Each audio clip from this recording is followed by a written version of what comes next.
Hello dear students, welcome to the channel. I hope you all are fine and doing well. Today we are going to study chapter 19 of class 5th New Composite Mathematics. Title of the chapter is Parallel and Perpendicular Lines. तो इसमें पहला जो heading दिया है intersecting lines क्या होती हैं। तो कोई भी दो लाइंस जो एक दूसरे को क्रॉस करती हैं, किसी पॉइंट पे मिलती हैं या आगे बढ़ाने पर कहीं ना कहीं मिलेंगी, वो इंटरसेक्टिंग लाइंस कहलाती हैं। तो ए बी लाइन है, इसको आप आगे बढ़ाएंगे ए की तरफ, और सी डी जो लाइन है इसको सी डायरेक्शन पे आप एक्सटेंड करेंगे तो पॉइंट ओ पर मिलेंगी। तो ये दोनों इंटरसेक्टिंग लाइन कहलाती हैं, और ये जो पॉइंट ओ है पॉइंट ऑफ इंटरसेक्शन कहलाएगा। पैरेलल लाइन क्या होती है, ये आपस में कभी भी नहीं मिलती, इनके बीच का डिस्टेंस हमेशा सेम रहता है, रिमेन्स कांस्टेंट। आप कहीं पे भी स्केल रखेंगे तो इनके बीच का डिस्टेंस आपको सेम मिलेगा, आगे बढ़ाए जाने पर भी ये कभी नहीं मिलेंगी।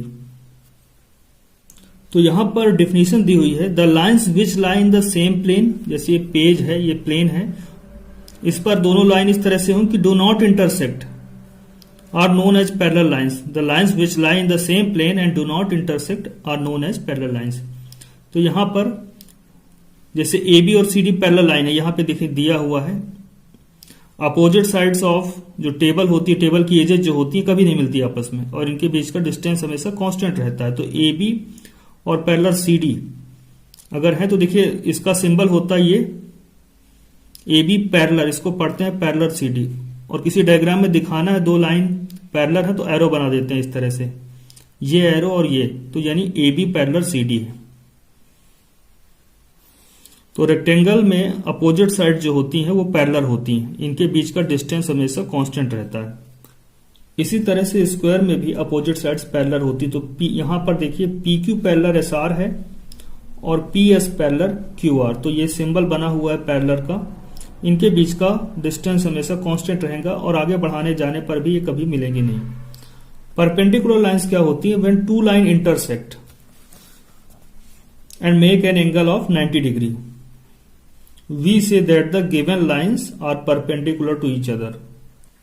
तो दो लाइन जब इस तरह से एक दूसरे को इंटरसेक्ट करती हैं कि उनके बीच का एंगल 90 डिग्री हो जाए तो ये एक दूसरे के परपेंडिकुलर कहलाते हैं, और सी डी ए बी और ए सी एक दूसरे के परपेंडिकुलर होंगी। यहां पर ए बी और ए सी परपेंडिकुलर है क्योंकि इनके बीच का एंगल 90 डिग्री है। ये आप सेट स्क्वायर देख रहे हैं, ट्रायंगल शेप का होता है, ज्योमेट्री बॉक्स में आप देखते होंगे इसे। इसमें क्या होता है, देखिए एक एंगल 90 डिग्री का होता है और बाकी 30 और 60 डिग्री के होते हैं, और दूसरा सेट स्क्वायर ऐसा होता है जिसमें एक एंगल 90 डिग्री का और दोनों एंगल 45 डिग्री के होते हैं। इन दोनों की हेल्प से हम चाहें तो एक परपेंडिकुलर ड्रॉ कर सकते हैं और पैरेलल लाइन भी ड्रॉ कर सकते हैं। तो आइए देखते हैं कैसे एक पैरेलल लाइन ड्रॉ करते हैं किसी एक पॉइंट से यूजिंग सेट स्क्वायर। तो यहां पर ए बी लाइन है और इस लाइन के ऊपर कोई पॉइंट P है, सपोज यहां पे एक पॉइंट P है। तो AB के पैरेलल एक लाइन खींचनी है जो P से होके जाती हो। तो देखिए यहां पे हमें सेट स्क्वायर लेना है और उसको इस तरह से रख लेना है। AB की एज जो है इस एज के को ओवरलैप करिए, इसके जो साइड पे हो, तो देखिए इस तरह से हम सेट कर लेंगे और बाद में एक स्केल यहां पे रख लेंगे इस तरह से। जब ये सेट हो गई तो हम एक स्केल रख लेते हैं, स्केल को इस तरह से स्ट्रिक्टली रखते हैं कि हिलने ना पाए। अब इसको हम स्लाइड कराते हैं इसके ऊपर तब तक जब तक कि ये इस पॉइंट तक ना पहुंच जाए, और जैसे ही पॉइंट तक पहुंच जाता है स्केल को हटा देते हैं और एक दूसरा पॉइंट यहां पे ड्रॉ कर लेते हैं, और फिर इन दोनों पॉइंट को मिला देते हैं तो वो जो लाइन मिलेगी वो AB के पैरेलल होगी। इसी तरह से हम किसी भी लाइन के ऊपर परपेंडिकुलर ड्रॉ कर सकते हैं। जैसे AB एक लाइन है और उसके ऊपर हम जैसे L पॉइंट पर हमें परपेंडिकुलर ड्रॉ करना है AB के ऊपर, तो यहां पर हम इस तरह से रख देते हैं। इसका एज जो है, जिस सेट स्क्वायर का एज जो है इस AB के ऊपर होना चाहिए। तो इस तरह से ये हमने बना लिया है।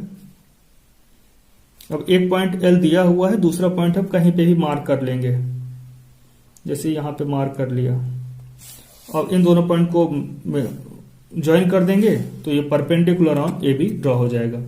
आइए देखते हैं exercise. Exercise 73. Question number 1. The adjoining figure shows a cuboid. इसमें ए में दिया है how many sets of parallel line segments can you find, name them. तो यहां पर कितने आपको लाइन सेगमेंट्स दिख रहे हैं जो पैरेलल हैं आपस में, उनके नाम देने हैं। तो इसका आंसर है 12। अब देखें कैसे। तो क्यूबाइड बिल्कुल आपके रूम की तरह है, जैसे आपका रूम होता है, जैसे फ्लोर होती हैं, है ना, ऊपर रूफ होती है, टॉप, और 4 दीवारें होती हैं, बिल्कुल ठीक ऐसा ये होता है। तो देखिए नीचे इसके बॉटम से लेके चलते हैं। यहां पर ए बी एक लाइन है, ये जो एज है ये किसके पैरेलल है, सी डी के। तो पहला पेयर बन गया ए बी और सी डी। दूसरा सी डी, देखिए सी डी और जी एच पैरेलल है, सी डी फ्लोर पे है और जी एच टॉप पे है। तो देखिए सी डी और जी एच, अगर रूम को कंसीडर करें तो सी डी फ्लोर पे है और जी एच टॉप पर है। तो C D parallel G H. अब ऊपर टॉप पे जी एच है और ई एफ, तो जी एच और ई एफ भी आपस में पैरेलल है। तो एक तीसरा पेयर ये मिला हमें, जी एच पैरेलल ई एफ। चौथा है ई एफ, और ई एफ टॉप पर है और फ्लोर पर क्या है, ए बी। तो E F parallel A B. इस तरह से 4 पेयर हमें मिल जाते हैं। अब जो रूम की दीवारें होती हैं, ये जो वर्टिकल हाइट आप देख रहे हैं, वर्टिकल्स लाइन देख रहे हैं, इनको लेके चलते हैं, वर्टिकल एजेस को। तो यहां पर बी एफ, इसके जस्ट बाजू में क्या है, यहां पर सी जी। एक पेयर ये हो गया, बी एफ और सी जी पैरेलल है। सी जी और देखिए C G parallel D H, C G parallel D H, D H parallel A E है, ए ई। इसके जस्ट सामने ये वाली vertical edge, D H parallel A E. और ए ई किसके पैरेलल है, ए ई पैरेलल है बी एफ के। तो वापस से हम इस तरह से बी एफ पर आ जाते हैं। तो ये ए ई पैरेलल बी एफ। इस तरह से 8 एजेज ये हो गई। अब देखिए बी सी पैरेलल, ये ग्राउंड पर, ये टॉप पर। तो B C parallel F G, ये आपका 9th पेयर हो गया। और F G parallel E H,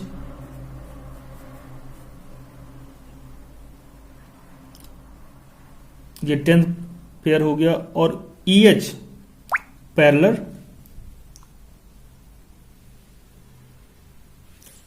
E H parallel A D, और A D parallel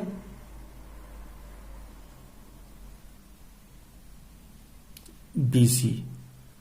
A D और बी सी भी आपस में पैरेलल हो गए। तो बी सी शुरुआत की और वापस से हम बी सी पर आ गए। इस तरह से टोटल 12 ऐसे पेयर्स होंगे जो कि पैरेलल लाइन के हैं। तो ये लिख लेते हैं यहां पर।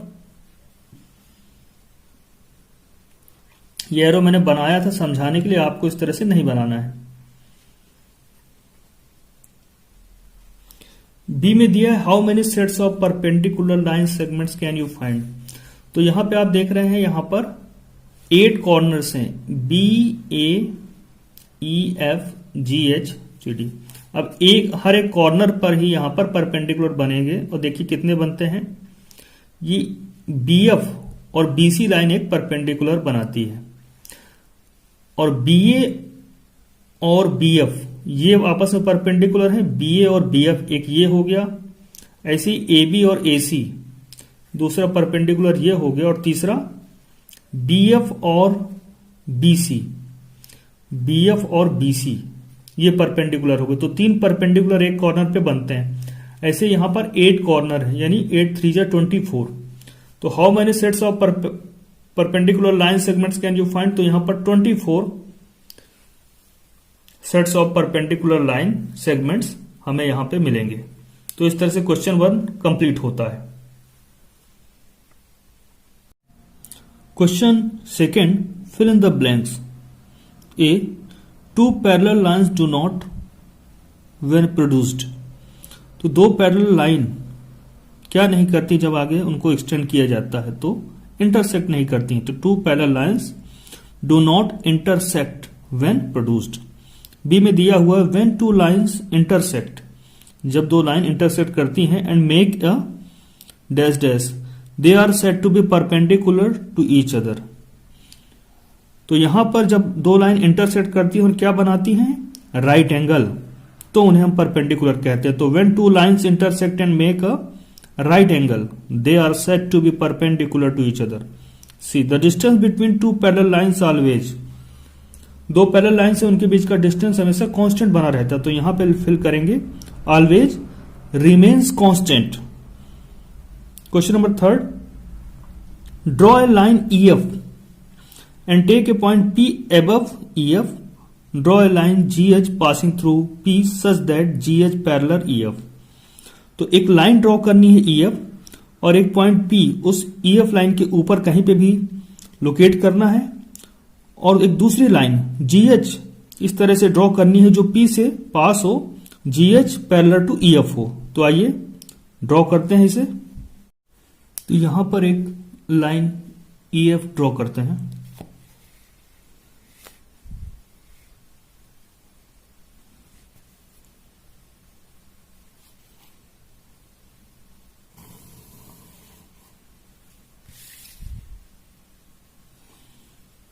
अब इसका यहां पे एरो बना दिया, इसका मतलब ये लाइन है, और एरो को ठीक थोड़ा पहले यहां पे एक नाम दे देते हैं E, और यहां पे एक पॉइंट रख देते हैं F।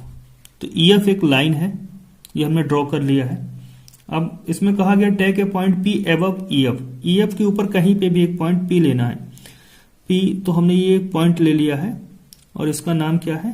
Point P।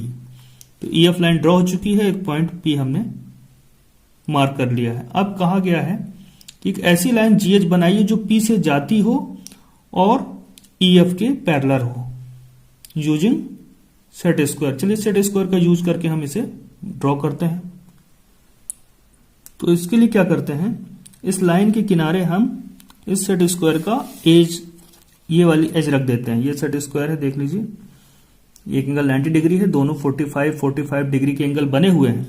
अब इसको हम इस तरह से इस जो लाइन को ड्रॉ किया है इसके अलोंग इसकी एज को रख देते हैं। इस तरह से हमने सेट कर लिया है ये,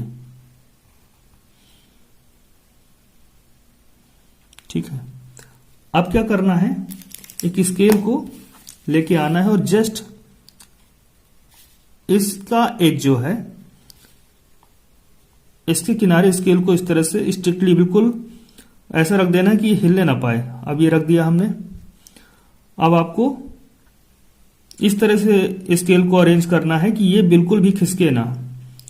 चलिए ठीक है। अब क्या करना है, इसे आपको आगे स्लाइड करना है सेट स्क्वायर को इस स्केल के ऊपर। ये देखिए स्केल के ऊपर ये स्लाइड हो रहा है सेट स्क्वायर, और इसे कहां तक पहुंचाना है? पॉइंट P तक। ये पॉइंट P के पास पहुंच गया। अब जैसे पॉइंट P के पास पहुंच जाता है, आपको यहां पे एक और पॉइंट ले लेना है। P तो यहां पे ऑलरेडी है, यहां पे एक पॉइंट और ड्रॉ कर लेना है कहीं पे भी।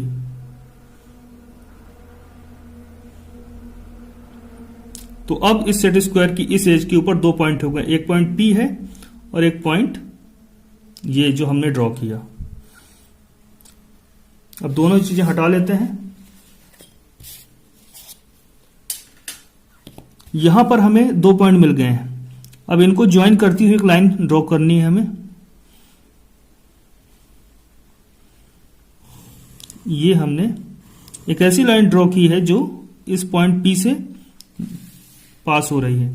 यहां हमने एरो बना दिया और इसका नाम हमने दिया है यहां पर G, और यहां पे जो पॉइंट है इसको हमने एक नाम दे दिया है GH। तो इस तरह से ये लाइन हमने ड्रॉ कर ली है GH parallel EF, GH parallel EF। आइए देखते हैं question number 4। Question number 4, draw a line RS and take a point T below RS. Draw a line PQ passing through T such that PQ parallel RS. एक line draw करनी है RS और RS के नीचे एक point T लेना है और इस पॉइंट T से होती हुई एक दूसरी लाइन PQ इस तरह से ड्रॉ करनी है कि PQ पैरेलल RS हो। तो आइए ड्रॉ करते हैं इसे।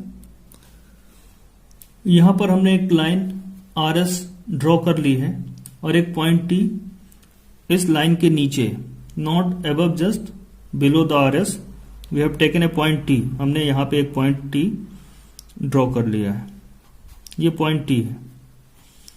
अब एक ऐसी लाइन PQ हमें ड्रॉ करनी है जो T से जाए और RS के पैरेलल हो। तो चलिए ड्रॉ करते हैं इसे।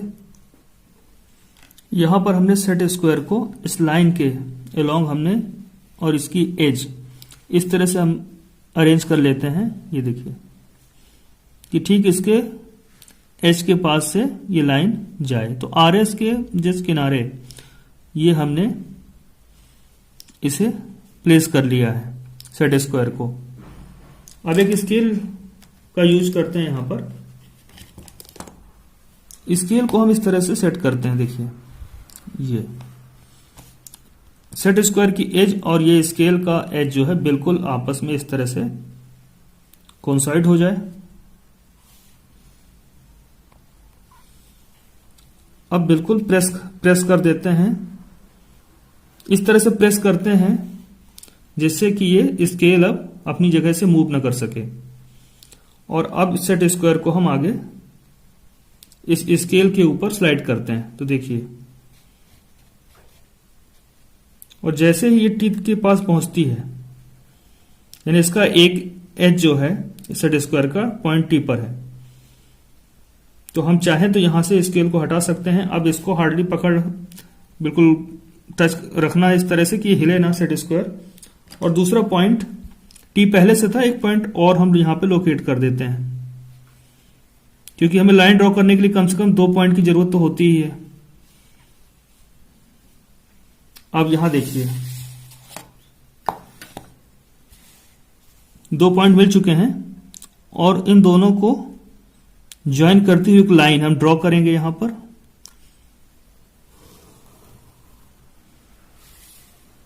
ये एरो बना दिया हमने, जो ये डिनोट करेगा कि ये लाइन है। एरो को ठीक पहले यहां पे पॉइंट P मार्क करना है और यहां पे पॉइंट Q। इस तरह से हमने PQ पैरेलल RS ड्रॉ कर लिया है और PQ एक ऐसी लाइन है जो T से पास हो रही है। तो यहां पे मैंने पेन का यूज किया, आपको सारे डायग्राम पेंसिल से ही ड्रॉ करने हैं। आइए देखते हैं question number 5। Question number 5, draw a line AB, mark a point P on it, draw a line at P perpendicular to AB using set squares. तो एक लाइन AB ड्रॉ करनी है और इस लाइन AB पे एक पॉइंट P लोकेट करना है, मार्क करना है, और इस P पर एक परपेंडिकुलर ड्रॉ करना है जो कि AB पर हो। P perpendicular to AB draw करना है सेट स्क्वायर का यूज करते हुए। तो आइए ड्रॉ करते हैं इसे। तो यहां पर हमें एक लाइन AB ड्रॉ करनी है और उस पर एक पॉइंट P मार्क करना है। तो यहां पर हम ये लाइन ड्रॉ कर रहे हैं, ये एरो से हमने इसको दिखा दिया कि ये लाइन है। एरो के ठीक पहले एक पॉइंट ले लेते हैं A और एक पॉइंट B, यानी AB लाइन हमने ड्रॉ कर ली है और इस पर एक पॉइंट P कहा गया, तो P हम मार्क कर लेते हैं। ये P भी मार्क कर लिया है। अब परपेंडिकुलर हमें P पर ड्रॉ करना है यूजिंग सेट स्क्वायर्स। तो सेट स्क्वायर का ये जो एज है इसको हमें लाइन के ऊपर रखना है इस तरह से और स्लाइड करना है, जिससे कि ये P पॉइंट इसकी H के जस्ट साइड पे आ जाए।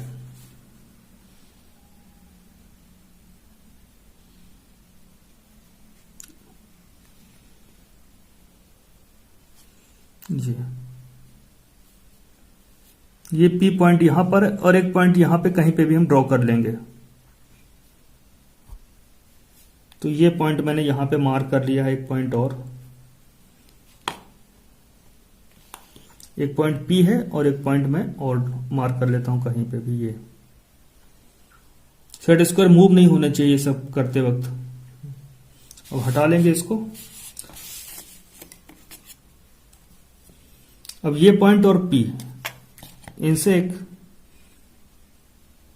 इनको ज्वाइन कर लेंगे और आगे एक्सटेंड कर देंगे।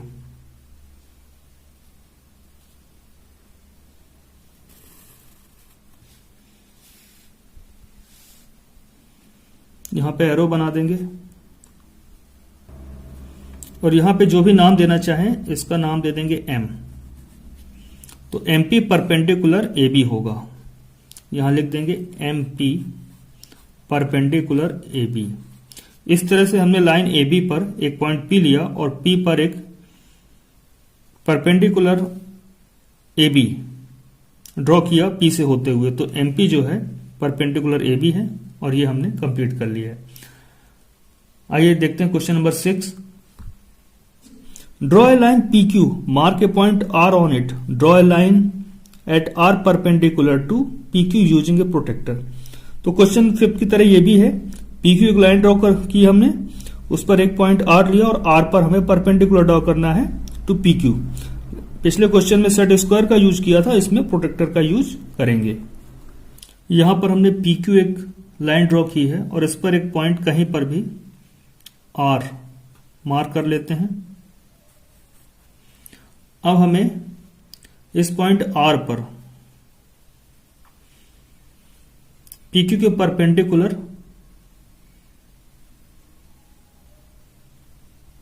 को ड्रॉ करना है यूजिंग प्रोटेक्टर। तो इस R पॉइंट पर हम इस प्रोटेक्टर का सेंट्रल पॉइंट रखते हैं और PQ जो लाइन है वो इस लाइन के अलोंग होनी चाहिए, यानी ये लाइन इस PQ के ऊपर होनी चाहिए। तो हम इस तरह से अरेंज कर लेते हैं। R पॉइंट को सेंट्रल पे रखते हैं और ये लाइन इस तरह से अरेंज कर लेते हैं। ये जो लाइन है प्रोटेक्टर की इस रे के ऊपर, इस लाइन के ऊपर आनी चाहिए और ये जो सेंट्रल पॉइंट है इस प्रोटेक्टर का इस R के ऊपर होना चाहिए। अब ये अरेंज हो चुका है। अब हम देख रहे हैं 90 कहां पर लिखा है, ये परपेंडिकुलर का मतलब होता है एंगल फॉर्मिंग 90 डिग्री। तो 90 के ऊपर जो लाइन है इस पर हम एक पॉइंट बना लेते हैं, मार्क कर लेते हैं। अब इस पॉइंट को इस R से ज्वाइन करते हैं।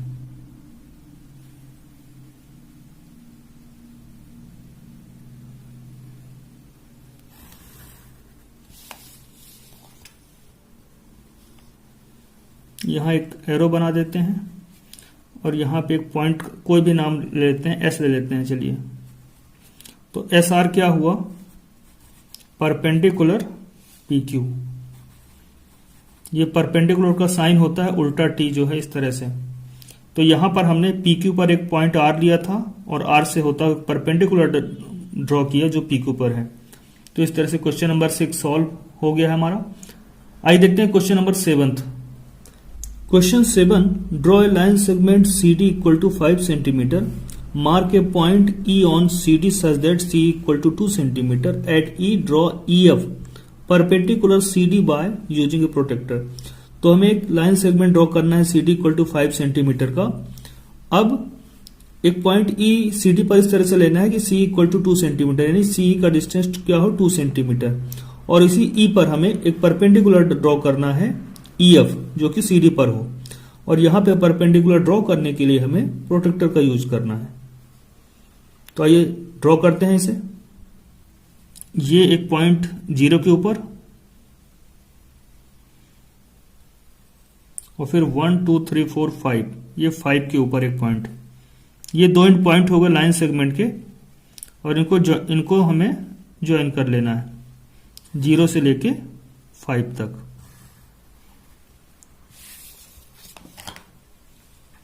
यहां पे नाम हम देंगे C और ये पॉइंट D। तो हम चाहें तो यहां पे उसके लेंथ को दिखा सकते हैं, मेंशन कर सकते हैं। अब ये कहा गया है इसमें कि एक पॉइंट आपको इस तरह से लेना है, CD पर ही होना चाहिए वो पॉइंट E, कि C इक्वल टू 2 सेंटीमीटर, यानी C से E तक 2 सेंटीमीटर लेंथ होनी चाहिए। तो चलिए फिर से आते हैं। C पॉइंट के लॉन्ग क्या रखते हैं, ये 0 पर है, और E कहां पर होगा, इससे 2 सेंटीमीटर के डिस्टेंस पे, जिससे कि हमारा C इक्वल टू 2 सेंटीमीटर हो पाएगा। तो यहां पर पॉइंट E मिल चुका है हमें, और C इक्वल टू क्या है, ये यहां पे आप लिखना चाहे तो लिख सकते हैं 2 सेंटीमीटर। अब कहा गया है कि आपको E पर एक परपेंडिकुलर EF ड्रॉ करना है जो कि CD पर हो। तो CD पर एक परपेंडिकुलर EF यूजिंग प्रोटेक्टर। तो ये प्रोटेक्टर है। अब इसका जो सेंट्रल पॉइंट है प्रोटेक्टर का, वो हम E पे रखेंगे। तो E पर प्लेस करते हैं, और ये वाली जो लाइन है ये इस लाइन के ऊपर होनी चाहिए, इस लाइन सेगमेंट के ऊपर। तो ये हमने इस तरह से इसको अरेंज किया है, और जब अच्छे से अरेंज हो गया, जब ये लाइन इस लाइन सेगमेंट के ऊपर और ये पॉइंट प्रोटेक्टर का सेंट्रल पॉइंट E के ऊपर आ जाए, तो फिर हमें रीडिंग लेना शुरू करना है। 90 डिग्री कहा, परपेंडिकुलर का मतलब होता है 90 डिग्री। तो 90 पे पहुंचते हैं और इसके ऊपर यहां पे ये पॉइंट मार्क कर लेते हैं। ये मार्क हो चुका है पॉइंट।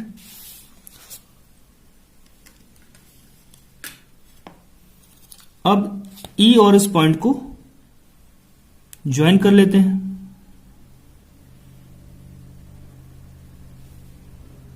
इस तरह से, और इस पॉइंट के और आगे तक इसको ले जाते हैं।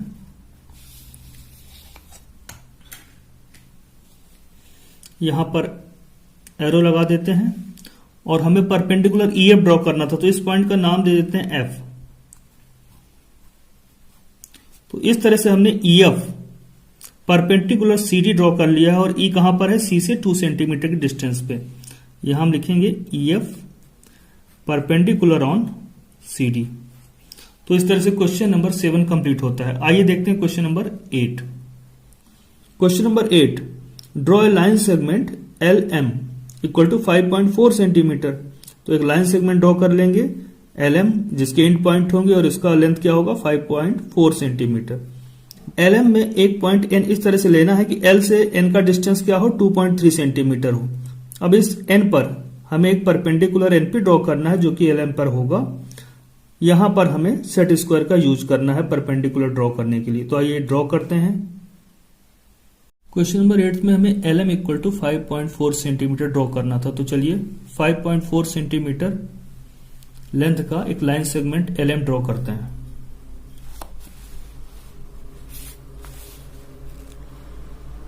तो लाइन सेगमेंट के दोनों एंड पॉइंट क्या होंगे, L और M। तो यहां पर 0 पर एक पॉइंट बना लेते हैं, ये होगा L,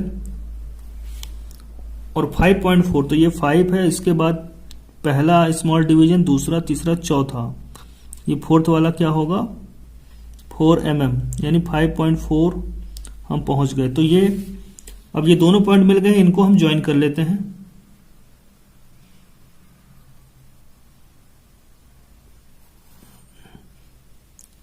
ये दोनों एंड पॉइंट है, इसके बाहर हमारी ये लाइन नहीं जानी चाहिए। अब यहां पे जो पहला एंड पॉइंट है इसका नाम हमने L दिया है, और दूसरा एंड पॉइंट M है, और ये पूरी लेंथ कितनी हो गई है, 5.4 सेंटीमीटर की।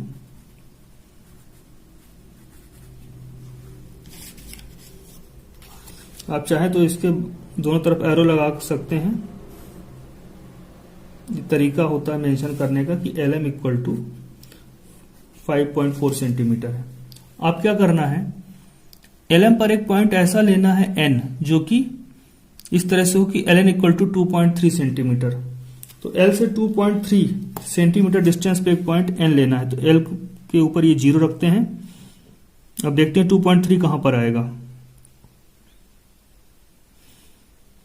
ये 1, ये 2 और इसके बाद छोटे छोटे स्मॉल डिवीजन, तो थर्ड स्मॉल डिवीजन 1 2 3, तो ये थर्ड वाला है, यहां पे हमने मार्क कर लिया है ये। तो ये पॉइंट जो है जिसे हमने मार्क किया था, ये पॉइंट कहलाएगा n। और यहां हम लिखना चाहें तो ln इक्वल टू कितना है, ये 2.3 सेंटीमीटर। अब n पर क्या करना है, एक परपेंडिकुलर ड्रॉ करना है यूजिंग सेट स्क्वायर। तो ये सेट स्क्वायर हमने ले लिया है और इस तरह से इसकी एज इस लाइन के ऊपर होनी चाहिए, या ये देखिए, और इसको इस तरह स्लाइड करना है कि जो एंगल बनने वाला है एन पॉइंट पर, ये इसके एज पे आ जाए। तो ये देखिए इस तरह से हमने बना लिया है। अब एक पॉइंट एन मिल चुका है और दूसरा पॉइंट हमें कहीं पर भी ड्रॉ कर लेना है इस सेट स्क्वायर की इस एज के। देखिए एन पॉइंट यहां पर है और यहां पे कहीं पे भी एक पॉइंट आप ले लीजिए। तो चलिए मैं यहां पे एक पॉइंट ले लेता हूं ये।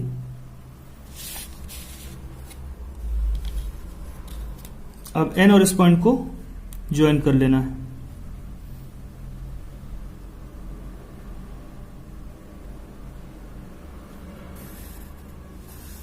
आगे तक बढ़ा देंगे, कोई इसमें प्रॉब्लम नहीं है।